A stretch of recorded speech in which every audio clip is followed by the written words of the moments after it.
Buenos días, señoritas y señoritos. I wish everyone a blessed and spiritually enriching Maundy Thursday. In keeping with the Holy Week, with observance of the Holy Week, I am starting today, I am going to publish a series of religious mixed with travel and reflection blogs about my trip to Jerusalem in 2012 in Egypt, Jordan, and Israel. So, these blogs, they have been done about 2 to 3 years ago, and I'm just gonna republish them. But some of the blogs, like the blog about Monday, Thursday, Good Friday, were done for those days. Pero po, sa Black Saturday, since wala nang time yung staff ko and me to prepare for a blog at we cannot do this on Black Saturday dahil we are supposed to be on rest and reflective mood, we will feature po yung reflection ko sa Mount of Temptation dyan sa Holy Land rin. At sa Easter Sunday po, wala po rin tayo nakagawa ng vlog on Easter Sunday, but I have my reflections on the previous Palm Sunday, which also touches on the journey of Jesus from to Bethlehem, from Jerusalem to Bethlehem. So, at may mga reflections po tayo doon. So dito po, we'll start with the Monday, Thursday vlog. Hindi po ito yung purely spiritual, and this is why I hope you will share this to your friends and relatives. Educational rin po ito, and it is also reflective of the desire for peace by all countries in the world. Kasi po, the focal point or the center of the celebration for Maundy Thursday is the Last Supper po of Jesus Christ with the apostles. At ito po ay naganap po sa holiest of sites sa Israel po, na ang tawag ay Last Supper Room. And this is one of the most revered and most sacred ground sa mga Catholic, and as well as sa mga Jews, as well as sa mga Coptic churches. Meron rin po yung Coptic Christians po, and also the Muslims. So ito po ang reflection natin na this Last Supper Room is one of the most fought for places for hundreds of years between the Christians and Muslims. Kaya I'm gonna show you later on na kahit doon ka sa loob ng Last Supper, makikita mo yung kahit yung taas ng Last Supper may Muslim minaret, and then makikita mo yung Muslim decoration and mosaic sa window niya, and also sa ilalim po, kasi sa second floor yung room of the Last Supper, sa ilalim po makikita mo doon yung tumba ni King David, na yung lugar rin po sa ground floor is one of the holiest sites rin ng mga Israelites, ng mga Jews. So the main message po is for hundreds of years after the War of the Crusades, nagkasama-sama naman po yung various religions. Many religions are fighting for many holy sites in the Holy Land. In fact, yung nativity natin, yung side of nativity where Jesus was born, andyan po siya sa loob ng Palestine, nasa Muslim territory. So ito po ang i-share ko sa inyo based on my old vlog on how Christians and Muslims fought for the room of the Last Supper for hundreds of years, and now kahit pa paano po they are living in peace, and there is hope for peace in the world. So ito po, Please watch my Monday Thursday vlog, an old vlog na i-repost ko lang po. And please, if you like it, please share to friends para maiba naman po ang pananaw nila about ano na bang itsura ng Room of the Last Supper ngayon, sino-sino ba ang ano-ano ba religion pinag-aawayan to have control and administration of the Room of the Last Supper, ano ba ang history niyan and everything po. So, mucho mas gracias. And again, thank you for watching, and please share my vlog to Christians, to Muslims, and Gothic Christians and Jews alike. Pasensya na po, I did this nung nagsisimula pa lang ako mag-vlogging, so I spoke, I think, straight English dito. So, I hope okay lang po sa inyo yan. Noon pa po ito, before many of you asked me to try very hard to speak in Taglish. So, thank you very much for watching, and I'll be seeing you in my next vlog.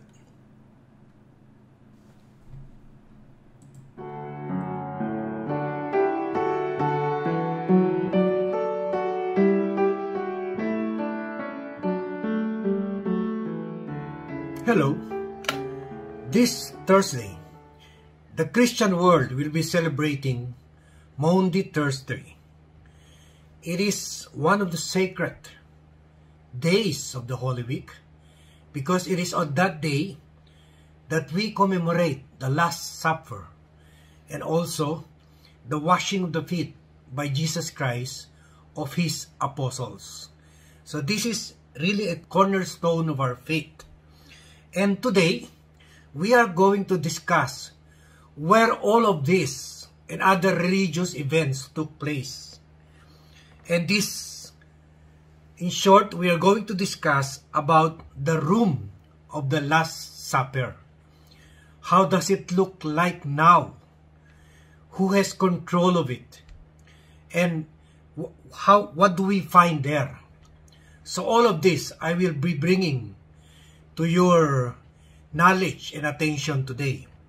But before we go on, please subscribe to the Blackcaster Armandin YouTube channel, because as we have done in the past, I will give religious, historic, and cultural perspective to biblical stories and sites that I happen to visit. So now, let's go to what they call now the Room of the Last Supper. The Room of the Last Supper is situated at the second floor of a two-story building or structure now known as King David's tomb. Below, you can find the tomb of King David, and above, you can find the cenacle or the Room of the Last Supper. And it is located in Mount Zion, Jerusalem, in the old city of Jerusalem. And it is called cenacle because it comes from the Latin word meaning dining room. And this place is actually, by tradition, the home of Mary, the mother of John Mark, the apostle. And it is located inside the walls of Jerusalem, meaning Mary enjoys some degree of wealth to be able to be situated inside the walls of the old city. And why is it important to Catholics or Christians? It is believed to be the site for the preparation of Jesus' final Passover or the Last Supper and the washing of his disciples' feet. And later on, after his crucifixion and resurrection, it was here that he appeared before the apostles. And it was also, we hear where the disciples gathered after the ascension of Jesus. It was here that the Holy Spirit descended on the apostles on the day of the Pentecost. And from there, they went out throughout the world. And the Spirit filled them for them to be able to speak different languages to spread the word of God. So you can see how very important this place is to the Christian world. So the place now that we call the Room of the Last Supper, this place, as we know now, was built by the Crusader some 800 years ago. And then, by then, it was part of a big church, and which was built upon a Byzantine church. The building was renovated into its current form in 1335 by the Franciscan monks, who are now largely recognized as the custodians of the Holy Land. On the floor below the Room of the Last Supper is King David, because Jesus is considered to be a descendant of King David, or King David's dynasty. And this is where the intermingling of religious interest comes into place. Because you see, King David is very significant to the Jewish faith and also to Islam. In fact, this is something that interested me, because I came to know this only when I visited Israel. Islam, that's why there have been many disputes for almost 1,000 years among the Christians, the Muslims, over the Jews, over this very place of the Last Supper. And why is this so? Why are the Muslims fighting over this place before it was, Israel got full control of the place? Muslims, especially those from the Ottoman Empire, got to rule Israel, or those from Jordan got to rule it for very, very long time, hundreds of years old, until the coming of the Crusaders, and also later on by the Israelis for themselves. Fought them in the 6-day war. So David is known in Islam, or in Arabic, by its Arabic name as Dawood or Daud.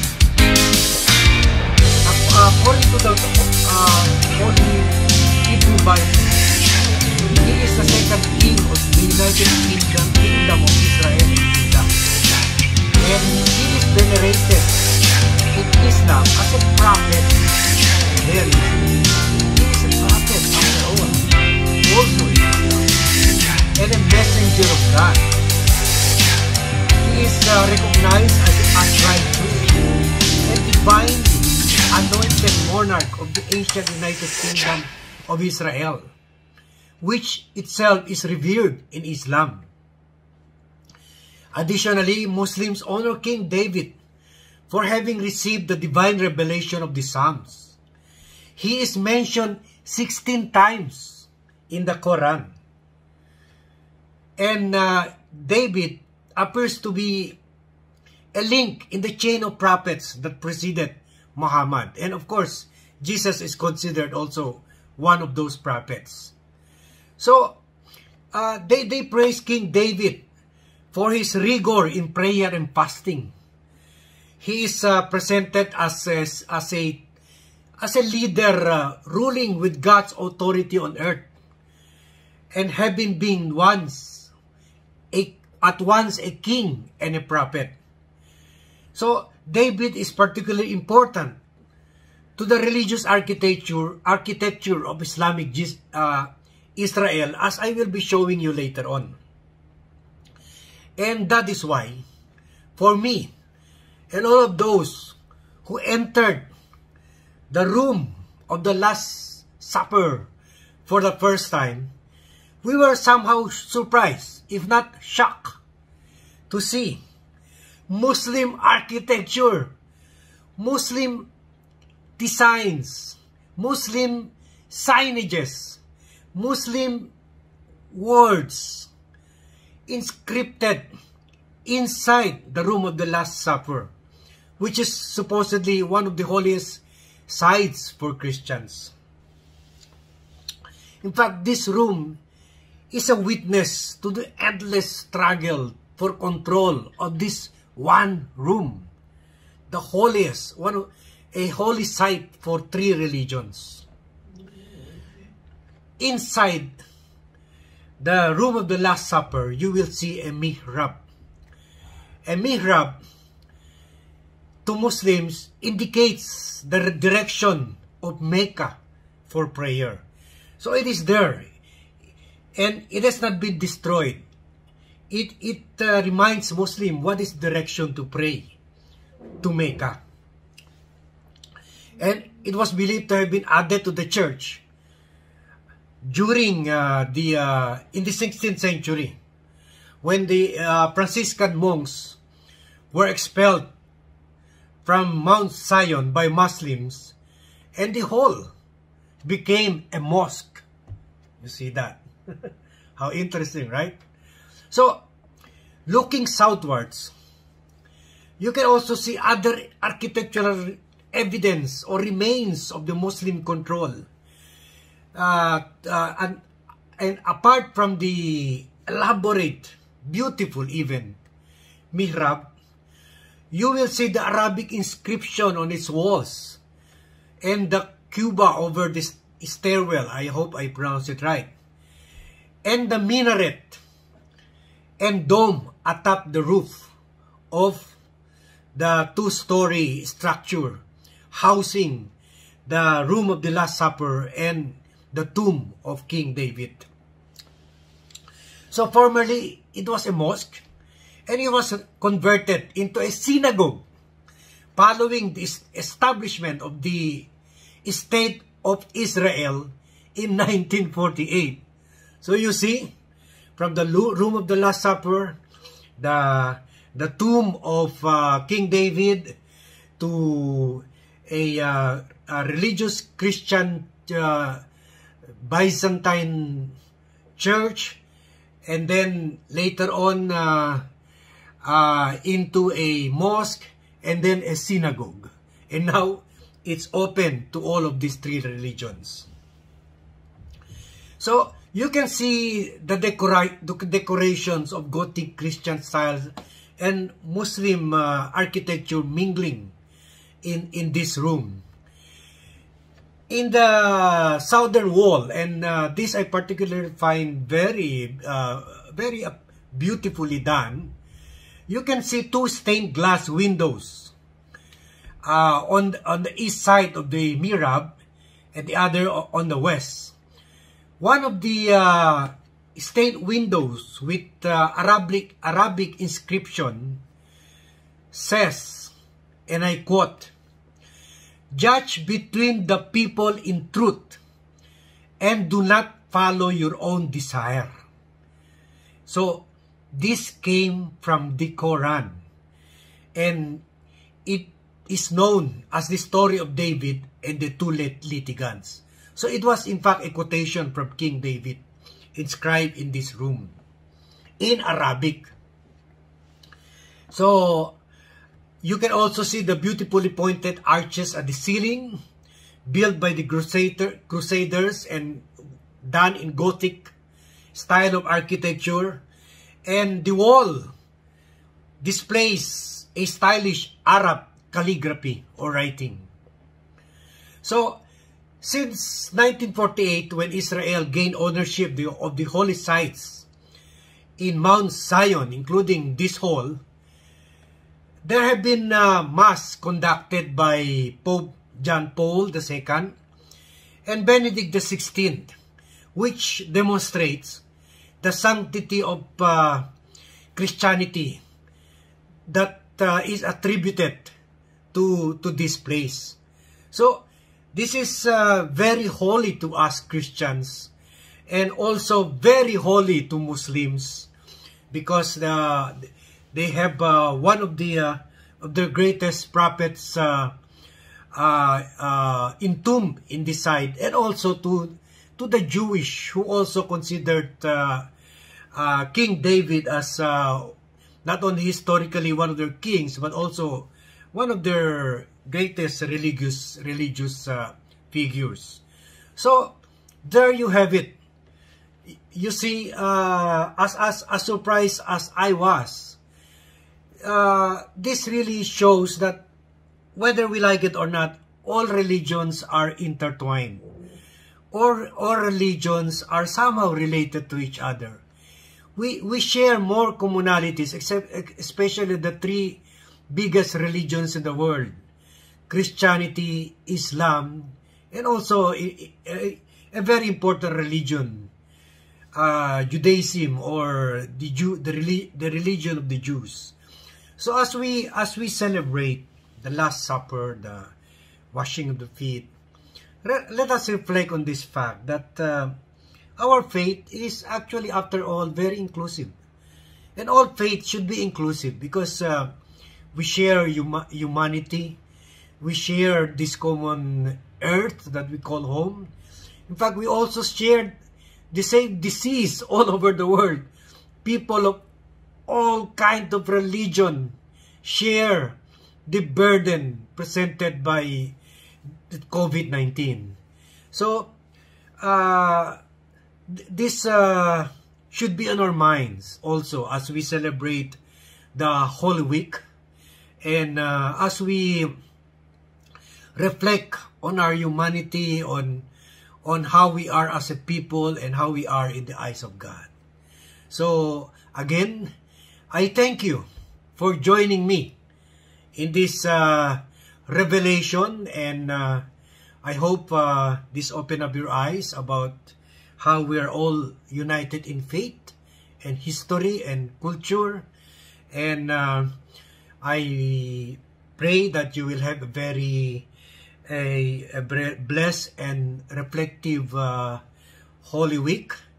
And please subscribe to the Blogcaster Armandin YouTube channel, because I'll be giving insights on Good Friday, Black Saturday, and Easter Sunday. So again, stay safe as we celebrate Holy Week, and see you in my next vlog. Thank you and good day.